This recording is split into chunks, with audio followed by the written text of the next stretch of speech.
সে উপহার। তারপর বিশাল লোহার শিকল দিয়ে কফিনটিকে শক্তভাবে বেঁধে ফেলা হলো। সবশেষে সেটিকে মাটির নিচের এক পাথরের সমাধিতে চাপা দেওয়া হয়। চোখের পলকে কেটে গেল কয়েক শতাব্দী। একদিন কিছু নির্মাণকর্মী দুর্ঘটনাবশত সেই কফিনটি খুঁজে পেল। মোটা মোটা লোহার শিকল দেখে তারা ভীষণ উত্তেজিত হয়ে উঠল। তাদের ধারণা ভেতরে নিশ্চয়ই কোনো অমূল্য গুপ্তধন লুকিয়ে আছে। কিন্তু শিকল কাটতেই ঘটে গেল ভয়ঙ্কর এক ঘটনা। কফিনের ভেতর থেকে যেন বিস্ফোরণের মতো সাদা ধোঁয়া বের হতে লাগলো। কেউ কিছু বুঝে ওঠার আগেই হঠাৎ ভেতর থেকে ছিটকে বেরিয়ে এলো এক কালো ছায়ামূর্তি। ভয়াবহ দৃশ্য দেখে সবাই আতঙ্কে জমে গেল। কিন্তু তখন আর পালানোর সুযোগ ছিল না। দীর্ঘদিন পর মুক্তি পাওয়া সেই দানব মুহূর্তেই সবাইকে হত্যা করে ফেলল। শক্তি ফিরে পাওয়ার পর অস্পষ্ট স্মৃতির টানে ক্লিন ফিরে গেল কয়েক শতাব্দী আগের নিজের প্রাসাদে। ভেতরে ঢুকতেই সে অবাক হয়ে দেখল পুরো জায়গা আলোয় ঝলমল করছে। দুইটি ছোট শিশু বসে হলরুমে টিভি দেখছিল। হঠাৎ ছেলেটি বিস্ময়ে লক্ষ্য করল অদ্ভুত পোশাক পরা লোকটির চেহারা দেয়ালে ঝোলানো পূর্বপুরুষের ছবির সঙ্গে হুবহু মিলে যাচ্ছে। আসলে তারা ছিল ক্লিনেরই বংশধর। ঠিক তখনই পরিবারের প্রধান জিন আপা সেখানে উপস্থিত হলো। ক্লিনের অদ্ভুত সাজপোশাক দেখে তার মনে সন্দেহ জাগলো। সে অনুভব করল লোকটি খুবই বিপজ্জনক। নিজের পরিচয় প্রমাণ করতে ক্লিন একে একে বলতে শুরু করলো প্রাসাদের সব গোপন কথা। সে চিনত প্রতিটি দরজা, প্রতিটি ছবি,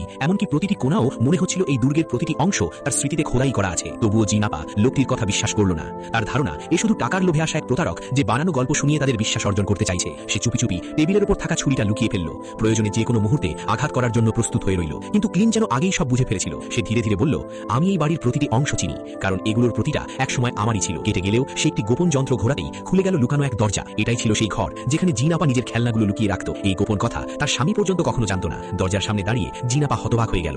নিজের চোখকেও যেন বিশ্বাস করতে পারছিল না। কিন্তু ক্লিন এখানেই থামলো না। সে আবার নিজের ছড়ি দিয়ে মেঝের নিচে লুকানো আরেকটি সুইচ ঘোরালো। সঙ্গে সঙ্গে একে একে যন্ত্র চালু হতে শুরু করলো। ধীরে ধীরে অগ্নিকুণ্ডের পাশের আয়নাটি সরে যেতে লাগলো। আর ভেতর থেকে উন্মুক্ত হলো ভূগর্ভে যাওয়ার একটি গোপন পথ। বার্নাবাস ফিরে এসেছে। এই দৃশ্য দেখে জিন আপার ভেতরে ভয় জমতে শুরু করলো। কারণ লোককথায় শোনা যায় তাদের পূর্বপুরুষ ছিল এক ভয়ঙ্কর ব্যাম্পাসার। তবে তার ভয়টা অযথাই ছিল। ক্লিন নিজের বংশধরদের কোনো ক্ষতি করল না, বরং সে জিন আপাকে নিয়ে সেই গোপন সুড়ঙ্গ পেরিয়ে পৌঁছে গেল এমন এক জায়গায় যেখানে জিন আপা জীবনে কখনো পা রাখেনি। সুড়ঙ্গের শেষ প্রান্তে ছিল বিশাল এক গুপ্তধনের কক্ষ। চারদিকে ছড়িয়ে ছিল ঝলমলে রত্ন, অসংখ্য দামি প্রাচীন নিদর্শন আর অমূল্য সম্পদ। ধুলায় ঢাকা সেই সম্পদ যেন অতীতের ঐশ্বর্যের গল্প বলছিল। এসবই ছিল ক্লিনের পক্ষ থেকে নিজের বংশধরদের জন্য রেখে যাওয়া উপহার। এবার সত্যি সবাই আনন্দের সঙ্গে নিজেদের পূর্বপুরুষকে স্বাগত জানালো। জিন আপাও সঙ্গে সঙ্গে নিজের সব সন্দেহ দূরে সরিয়ে ফেলল। কিন্তু ক্লিনের সামনে তখন একটি অসমাপ্ত কাজ বাকি ছিল। যে ডাইনি তাকে অভিশাপ দিয়েছিল সেই শাওমের বিরুদ্ধে প্রতিশোধ নেওয়া। শত শতাব্দী আগে ক্লিন এক সুন্দরী নারীকে সান্ত্বনা দেওয়ার পরপরই তার সামনেই আরেক নারীর সঙ্গে ফ্লার্ট করতে শুরু করেছিল। কিন্তু সে জানতো না সেই কাজের মেয়ে কোনো সাধারণ মানুষ নয়, সে ছিল